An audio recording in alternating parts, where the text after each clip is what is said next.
Now, the final thing I have to share about this, and then we're going to be closing for the break, is the meaning of this.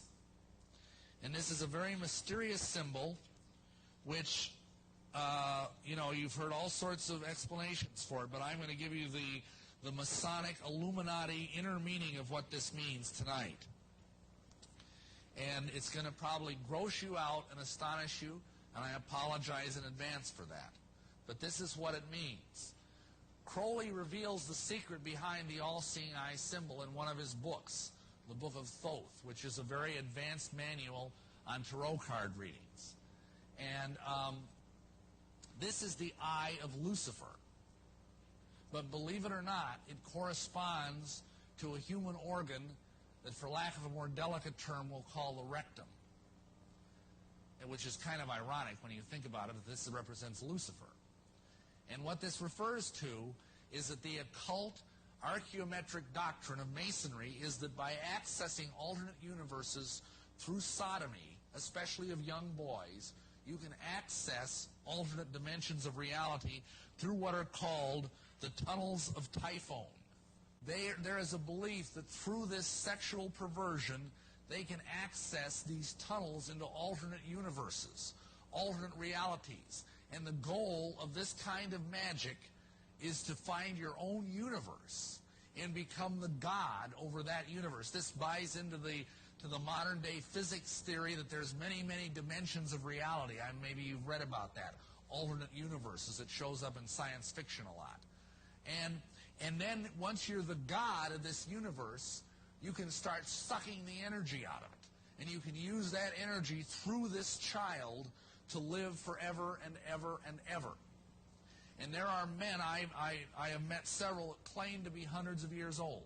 Now, of course, are they lying their lips off? I frankly think they are. This is a deception. I mean, this is such a problem that we are actually, I now know of 5 national support groups that are helping people that are survivors of Masonic ritual abuse. This is that serious a problem. And let me tell you something else. The other 95, 96, 97 Masons have an even bigger problem, because the spiritual headship over their organization trickles back down to this monster. And because of that, even if they're good men, even if they don't know about this, you know what happens? They begin to struggle with profound temptations to move in this area of pedophilia and homosexuality. And this is dangerous stuff. I mean, this is spreading throughout the world like a plague. We have organizations like NAMBLA, the National Association of Man-Boy Love, which their slogan is sex before 8 or it's too late. And they're trying to lower the age of consent to 8 years old. And all of this can be laid at the door of this occult monstrosity. If you're a Mason and you're in an organization with this kind of spiritual headship, this is all around you and you don't even know it. It's like a fish swimming in polluted water that's full of spiritual sewage. And you can't help but take this into yourself. But it's important to understand that in all of this, that I myself, as a normal, red-blooded heterosexual, was finding myself continually drawn into sexual thoughts and sexual fantasies about little boys. I thank God I never acted on any of that. But it was being forced on me because I was under the umbrella of the Masonic leadership. And it is really a very tragic thing. But it is very real, this kind of headship. He had so many Masonic degrees that you could fill up 5 pages of a book with them. This guy was probably the most highly honored Mason in the world.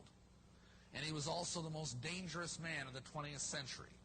And he began doing rituals to bring forth this crowned and conquering child. And he began to start what he called the cult of the fascinating child. And in doing this, he uncovered, without knowing it, the royal secret of Masonry. And what happened was, a gentleman came knocking at his door after he published a book. And in this book, it was a book of poetry, And in the book, he had made an allusion to something. And this guy, his name was Theodore Royce. And this Theodore Royce told Crowley that he had given away the greatest secret in occult history. And Crowley said, "What do you mean? I don't even understand it." So the guy promptly initiated him on the spot to the 9th degree of the OTO and then explained the secret to him. The secret is that as a Mason, you are promised immortality.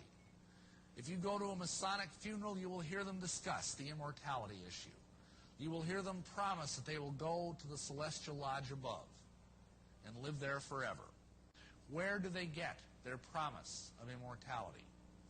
Simply, the secret that Crowley uncovered, probably through demonic intervention, is the secret that this immortality is conveyed through tantric sex magic. And the kind of sex magic that we're talking about here, unfortunately, is a sexual violation of a little child. Crowley taught that the way you could live forever was by vampirizing little children sexually. And he personally bragged of having slaughtered 150 male children in 1 year. This is why he was called the wickedest man in the world. And this, I apologize that this is so horrible, but Masons are doing this.